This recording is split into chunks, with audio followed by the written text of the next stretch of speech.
Welcome to Inside Roanoke. I'm Melinda Mayo, the Communications and Media Officer for the City of Roanoke.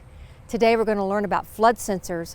I'm also going to introduce you to our new bilingual outreach coordinator and a lot more, so stay with us. In Roanoke, too many pedestrians are involved in crashes and close calls with cars. The City of Roanoke wants to remind you that by following Virginia laws, you can do your part to prevent injuries. Drivers, stop at the corner. It's the law. Pedestrians cross at the corner.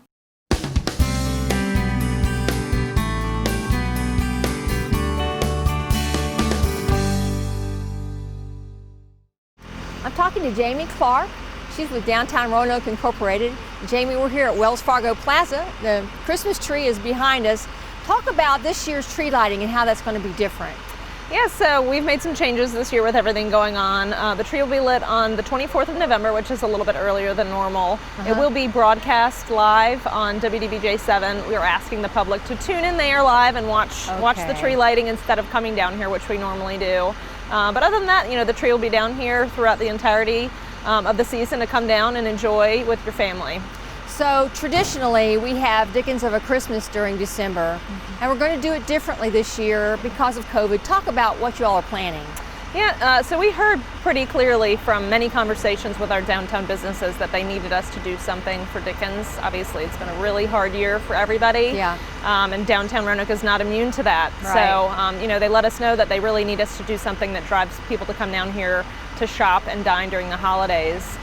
So we, kind of pulled back and looked at how we could reimagine the event, and we came up with 25 days of Dickens. Okay. So rather than the 3 Fridays, which usually draw, 35 to 40,000 people, obviously that is not something that we can do. We decided to really spread the celebration over those 25 days. We've added some new elements in. We've had to eliminate a few elements that people are used to seeing, unfortunately, but we hope to bring them back for 2021. But basically now we have 25 days of celebration that we invite people to come downtown and enjoy. 100% free, everything is free. That was really important to us to keep that for the community to be welcome downtown. And we hope it's a great celebration for everybody. Are you planning to have some special vendors or performances or stuff like that? How will it work? Yeah, so some of the larger items for 25 Days of Dickens includes, we will have some smaller amount of vendors on the market on Fridays, spread out of course. We will also be having some performances in Elmwood Park. It's a nice wide open space that people can spread out. We will be marking the park as well. And then we're introducing a few new elements that we're really excited about. We've added a bunch of lighting to downtown Roanoke, which we encourage people to come down here any night and walk around, grab something to eat, get something to go if that's what you're comfortable with. We also have the Elf on the Shelf adventure, which is new for downtown. So we've partnered with the Elf on the Shelf, which many parents are very familiar with. And we're basically doing a scavenger hunt. We've got 14 elves hiding in 14 stores downtown. You can pick up a passport and go find them all and be entered to win $1,000. Wow. Yeah, so we're pretty excited for that, and we think that'll be fun. Jamie, what do you say to people who might feel a little uncomfortable coming downtown to an event? What kind of protocols and things do you all have in place to make them feel at ease? So for all of the 25 Days of Dickens events, we're asking people to wear your mask, maintain social distancing. Of course, if you are experiencing any symptoms, have been exposed to COVID, of course, all those things, please make sure you stay home. So we're encouraging people to come down here in whatever way they feel safe. Come down for any of those events. Where you feel comfortable, but please make sure you come down and support the local businesses. They're really the heart of our community. They employ a ton of people and they create vibrancy in our city. So it's really important to come down and support them in whatever way you're comfortable. Go grab something to eat to go or delivery. Go shop and grab something small at a time that you feel comfortable with. It's just very important that we're down here supporting those businesses. Keep our downtown active. Absolutely, right? Absolutely. If somebody's interested about the things that are happening downtown in December, how they get the information? So we have all the details, including a calendar on our website. You can find all of that at dickensroanoke.com. Well, it sounds like a lot of fun, and thank you for coming and sharing it with us. Yeah, thanks for having me. Okay.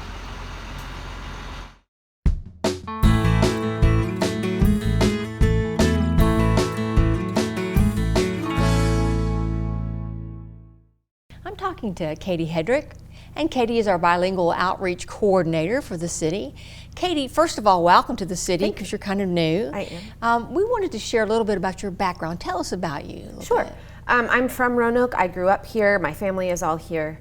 I spent a couple years teaching in Roanoke City schools. I actually went to the culinary school at Virginia Western, spent time working in restaurants around the area.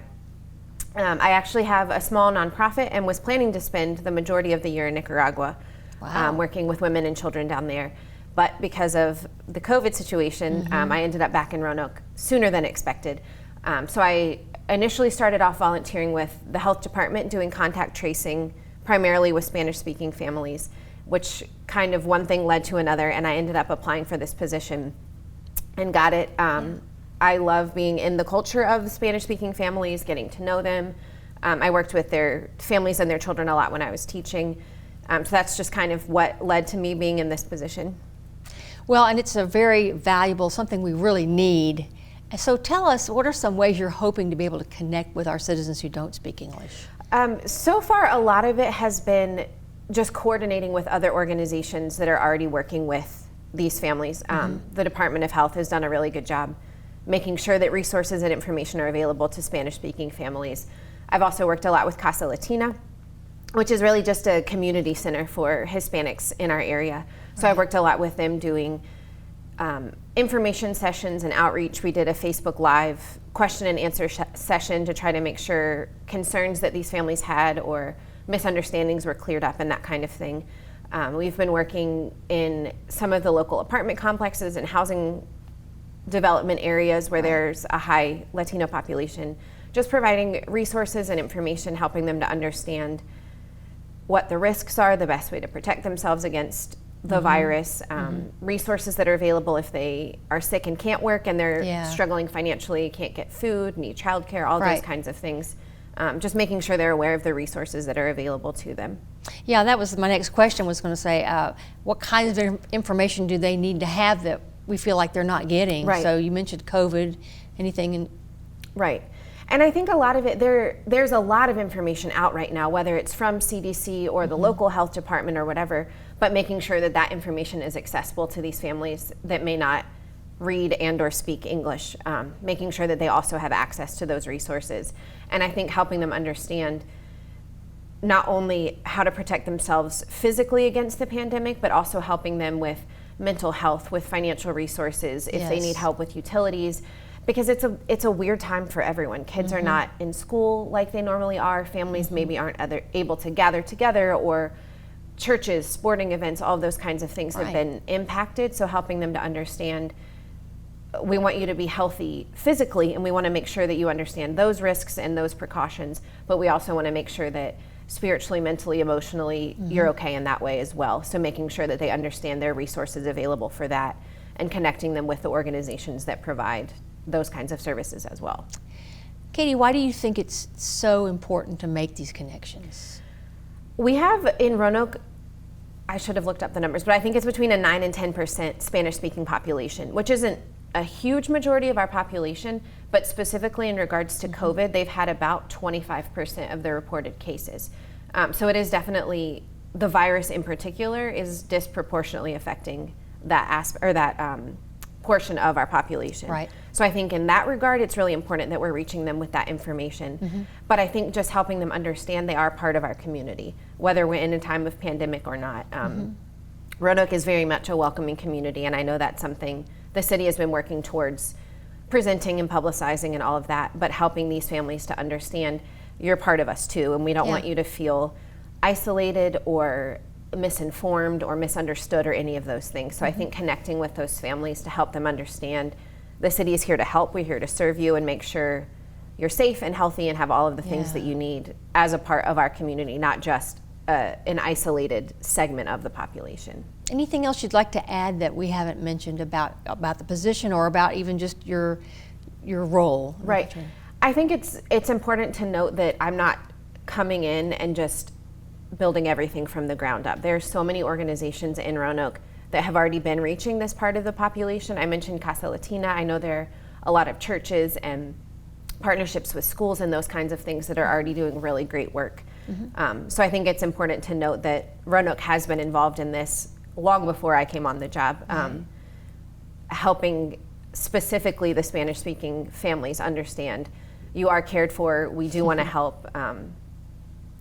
This isn't a time that anyone is getting people in trouble or making them feel guilty for doing things a certain way, but just helping them understand during the time of COVID, once COVID is hopefully over eventually, no matter what's going on, that they're a valuable part of our community. And we just want them to understand that and to be willing to ask for help and to take advantage of all the resources that these other organizations have already been providing for them. Right. Well, if somebody was watching today, if they had questions or wanted more information about what you do or some of the programs or the efforts you're making, how can they get that? My position is located in the office of the city manager through the community engagement umbrella. So you're welcome to call that office and ask for me. My email is catherine.hedrick@roanokeva.gov. Most of the time my information is posted whether on the Casa Latina Facebook page. It's easy to reach me through that. Yeah. Okay. Well, it's interesting. It's great. I think it's something we've needed for a long time. And welcome and thank you for sharing it with today. Sure. Thank you.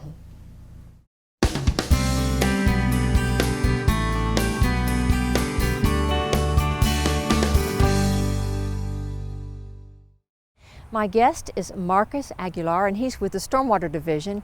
Marcus, we want you to tell us about a new project that's come up about flood sensors. Tell us about, there's a partnership with the city for flood safety improvements. Start there and tell us what that is. Sure. So my colleague Chuck Kirby at Virginia's Center for Innovative Technology reached out to the city. The Center for Innovative Technology, or CIT, is a Virginia nonprofit focused on advancing technology in the Commonwealth. And this particular program came about because Chuck is from the Roanoke area and obviously remembers the history of the flood of 1985. Right. And also understood that the stormwater team here at the city had the capacity to do this type of program. So he reached out to us and said, hey, we have some flood sensors from the Department of Homeland Security.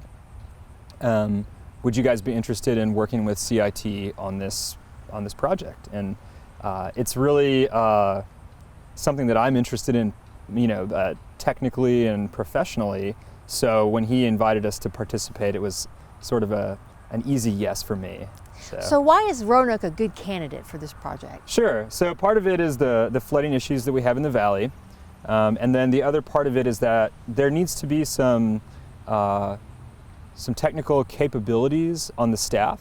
And so the city's stormwater division, we have folks that can work to install the sensors and use the sensors during flood events. And so I guess that's just to say that the city has the ability to actually take advantage of the program. And so I think Chuck and I understood that and saw that and decided that it would be a good fit.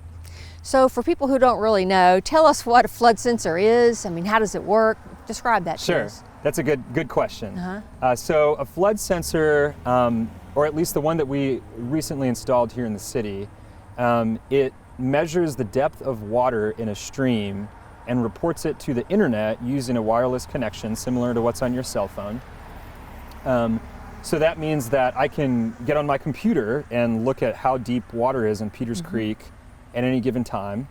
It uses pressure to indirectly measure depth in the stream, and it uses a solar panel to power the whole system. So there's the sensor itself in the stream, and there's a sending unit that's about this big that collects the data and sends it to the internet. And I mean, is this something we'll have to have replaced from time to time, or how long does something like that last? Sure, it does require some maintenance. So periodically, because it's in a stream, you have to go make sure that debris has not accumulated on it and no damage has been caused during a flood event, for example. The life cycle of it, I would expect, would be, as long as we take care of it, 5 to 10 years probably. Technology advances pretty quickly, so at some point it becomes out of date. But I would expect that if we're able to really take care of the thing and there's no out of the usual environmental events, that it would last for a good while for us. Why is using a flood sensor, why is that sort of an advanced or a preferred method over other options for protecting our lives and our property and everything here in Roanoke? Sure. So I would say that it's one of many options. I don't know that it's necessarily a preferred method, but in the portfolio of managing flood risk in the city, it's a really good option because the technology has become very advanced. The ability to put a sensor out in the field and see data on the internet in real time is really common now, and it's really affordable to do that. Right. So as the city looks at flood risk management, it's an option that gives us information leading up to a flood event and during a flood event that allows us to close roads, potentially evacuate folks that are in the area, and it gives us an information base for long-range planning that we didn't have before. So it's cost-effective in that way. I would say it's not necessarily the only or the preferred option, but it's sort of one really useful option that we want to take advantage of. And it helps us in our response whenever we know Sure. we're going to have flooding. That's exactly right. Yeah. That's exactly right. If somebody who's watching has questions about this, how would they get more information? Can they call you? Yeah, I would send an email to the stormwater email address. So that's stormwater@roanokeva.gov. Okay. And in the subject line, I would just put question about flood sensors. And that will get directed to me, and I'd be happy to answer any kind of questions or inquiries that you may have. It's an exciting project, and I really appreciate you coming and sharing with us today. Sure, absolutely. Thank you. Absolutely.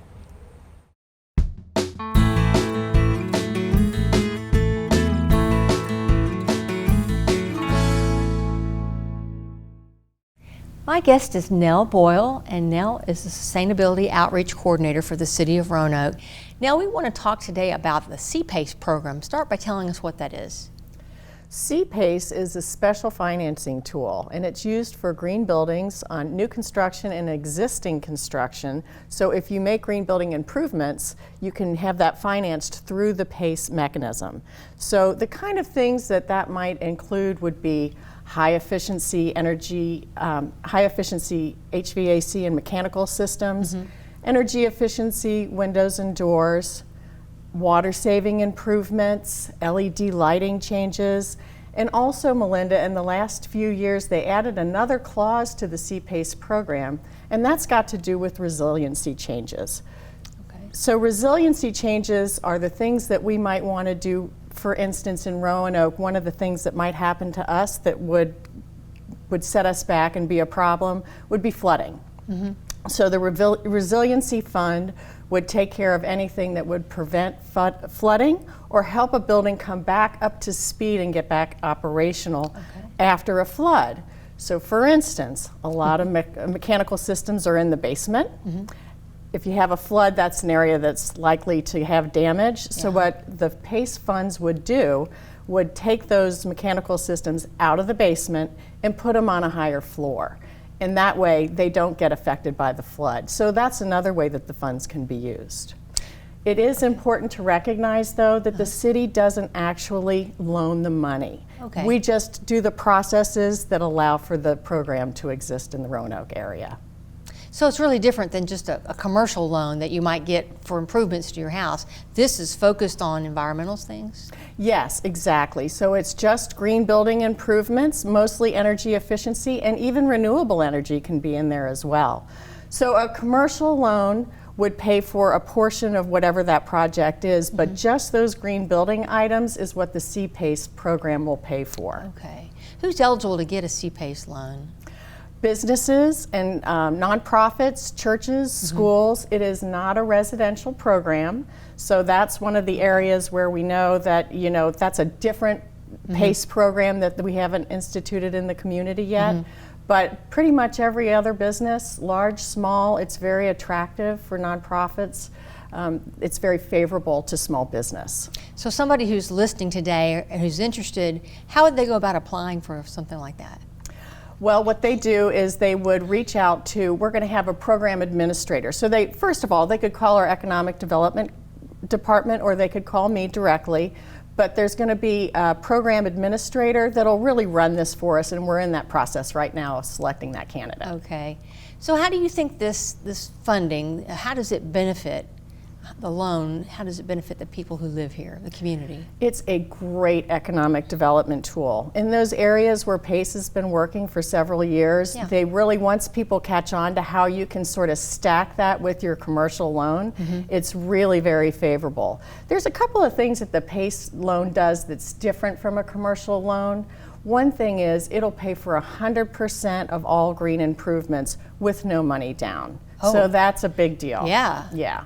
The other thing they do is it's typically spread over a 20-year span. It's more like a mortgage, and that reduces the monthly payments, and those monthly payments are often offset by energy efficiency improvements. Yeah. So it almost ends up being a net for zero itself. transaction.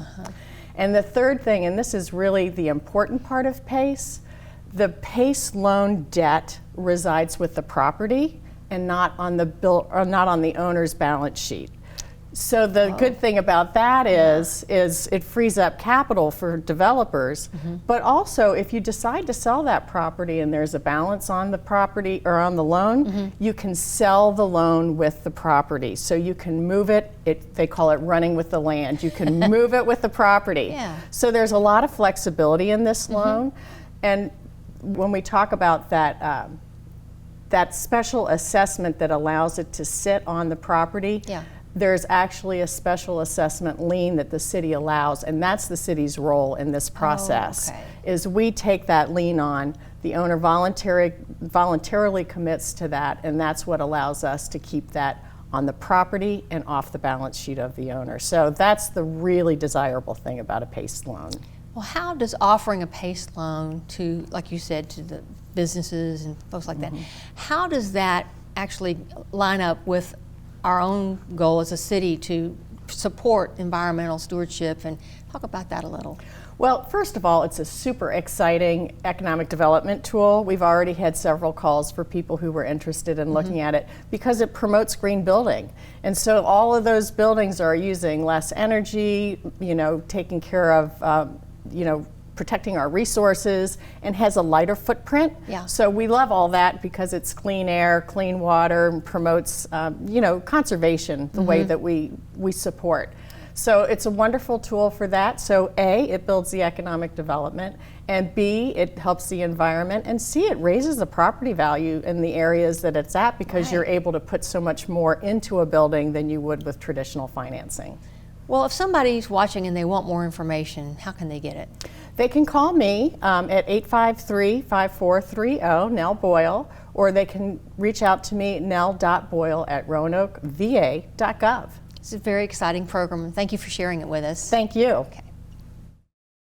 In Virginia, every corner is a crosswalk, whether a crosswalk is painted or not. Join us in making Roanoke a safe place for everyone. Drivers, stop at the corner. It's the law. Pedestrians cross at the corner.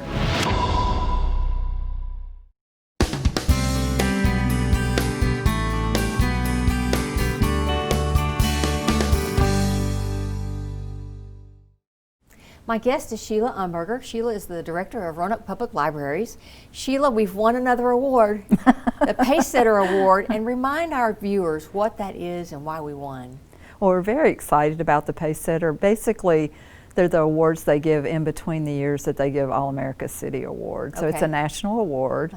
And we have peer reviewers just like the All-America City. So that means other communities looked at, we submitted projects this year that we were working on, and we won for Feed and Read, but also not just Feed and Read, but something we're calling Feed, Read and Grow that we started back in March with Carilion Pediatrics, and it's an expansion of that program. And it includes a parent corner and Department of Human and Social Services coming into the library. We served almost 300 families with benefits, and we were starting to do some programs with pediatricians and families, so it was a family program, so we won for that. Well, what does it mean to Roanoke and the citizens who live here that we keep making these accomplishments and being recognized? What's the value of that for us? I mean, for us, I feel like the key value in general is that we're working to help families and children through the city programs and through the library and through Star City Reads. So it's nice to win, but for us it represents basically best practice. So one of the biggest benefits, I think, of being in the campaign for grade level reading is there's like 400 communities in the country in that initiative with the National Civic League and the Anne E. Casey Foundation. Right. And so our benefit has been really getting to know some of those other communities. So by winning a pace setter or winning All-America City, we actually have been in interaction with these groups. And so we do a lot of workshops in between, even have done a couple on Zoom where we talk about what we're doing and we get feedback from other communities. So learning from each other is probably the biggest benefit for us. That's great. Well, now we are under restrictions for COVID-19 and the branches are closed to the public. But there's still things going on at the library. Talk about how the libraries are engaging with patrons, how they're reaching out to keep that going. Talk about some of that. Well, we started in March we decided to launch a YouTube channel. So we started with that. And yes, we've been super busy. We basically looked at stuff and said, what can we do virtually? And so we started with that. So we started doing story times, which we're still doing every morning at 10 o'clock. We started recording and doing our own content. We started doing virtual programs with teens at night, that sort of thing. And that's kind of grown. So since July 1st, we've been doing curbside. And so we have it set up so that folks can come and pick up books. We also were doing faxing and printing for individuals, helping people with their resumes, all of this virtually and safe distance. Right. This summer we gave out over 8,000 summer reading kits that were 3 different age groups, and that was very popular. So what we would do is we'd give out a themed kit, and then the parents would engage because we had launched a story time that matched the kit. That was so successful that we've continued that. We're doing some work now with the Extension Services. We're doing a health series right now, a science series. And kids can sign up, and at the end of it, they would receive a basketball. So again, engaging people. We've done adult programs. We did a paint program, again, using curbside. We gave out kits for that, and we had over 200 citizens logged on. Again, it's just engaging with the community. We were able to do a safe distancing program on the Melrose Fall Festival. We did that curbside, and we had almost 500 people over 4 hours. That's great. So again, masking, keeping it outside. Coming up, we are starting to do things so that if it needs to be virtual, it will, but we're doing a job fair with Williams-Monroe Business Association this week. We're working with Downtown Roanoke, Inc. on Dickens of a Christmas. We're going to have story time. We're going to do 6 programs here at the main library outside. And the fun thing in the December time, we are actually having the branches decorate their book drops. And because we can't do Santa the same way, we've decided to have kids, we're going to give out forms and kids can write letters to Santa, and then we're going to have Santa virtually that parents can engage, and he'll read some of the letters. So those are some of the ideas that we're working on right now. Well, if somebody's watching today and they say, I love what she's saying, how do I sign up? How do I get more information? Well, we have a Facebook page. We have, of course, the city's website. We also, again, have our YouTube channel, and we do Instagram. So we're trying to cover, we know that citizens like to approach city services different ways, so we try to be open to all those different links. Okay, well, I just want to say we are so proud of our libraries and everything you all are doing for the city and for the people who live here. So thank you. It's our passion. Thanks, Jill. Thank you. The Regional Center for Animal Care and Protection's Food Pantry program is an ongoing effort to help keep pets in their homes and out of the shelter. You can help by donating the following items: canned cat and dog food, dry cat and dog food, cat litter and toys to the RCACP Food Pantry. To participate in the program, visit rcacp.org or come by 1510 Baldwin Avenue, Northeast Roanoke to get more information. Your donation can help a dog or cat stay in their home. Thank you for watching today's show, and we'll see you next time on Inside Roanoke.